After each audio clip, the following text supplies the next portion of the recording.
used on the killing fields that were afforded the king plates as conformist negotiators, while those in chains and shackles had pride in their eyes.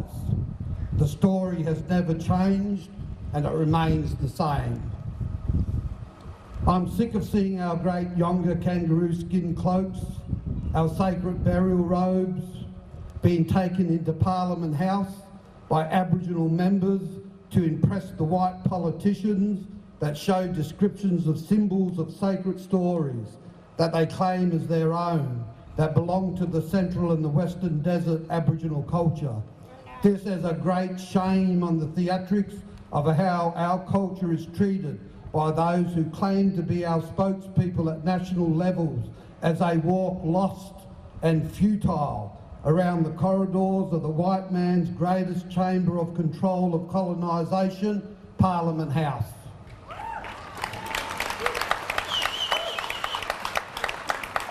Playing politics with their privileged elite of black academia appointment to endorse and implement the politics that destroy the lives of our people. They fly 30,000 feet above the problems of their people. They eat from five-star menus in luxurious hotels with travel allowances that make the pensions of our people look like petty cash. They wallow in self-grandeur and applaud their worthlessness, self-centred ego, whilst our young are thrown into prisons and die at early ages. They seek the attention of the Australian media that is conservative, serving the interests of the rich and the powerful. The media creates deceit and pollutes the minds of people with a degradation of lies as they spin the dice against the human rights of Aboriginal people at every given chance. These same people attempt to create bonds of interest with journalists with no integrity or dignity.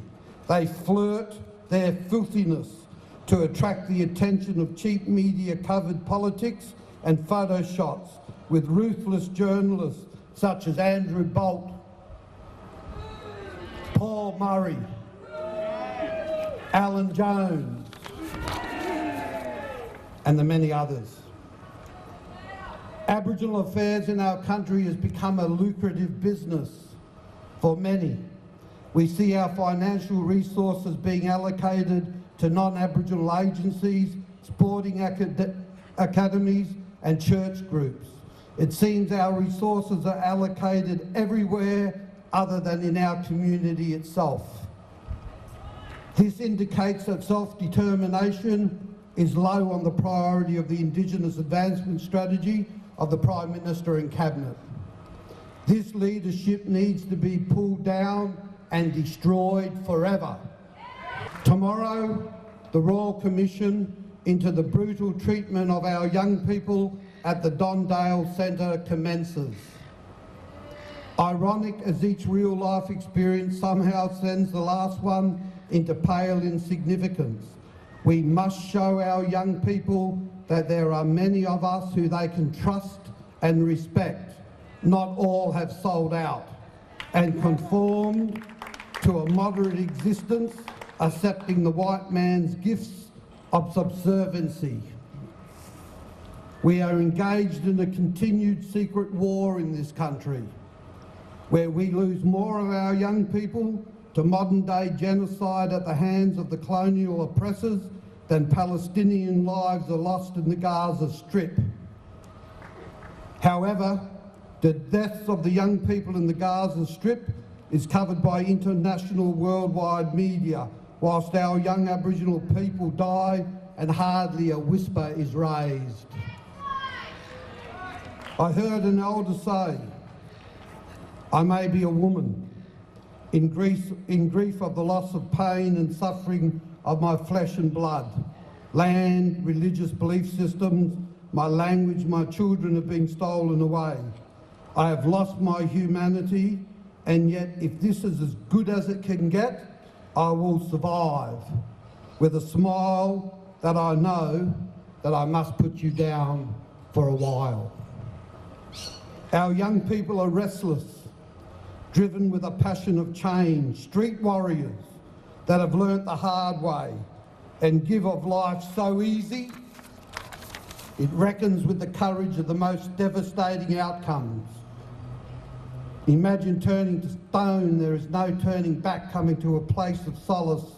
It's all unheeded warnings, and they've got no navigation home. Across the skies, they see their shadows fly.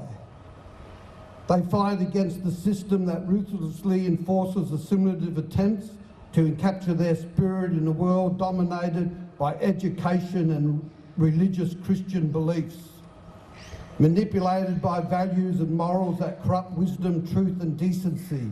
Their screams are heard for the wisdom of our spirituality as our ceremonial ochre, our ancient paint, drips down from tiers of a grabby halo just above the heads of our elders as they say their last goodbyes.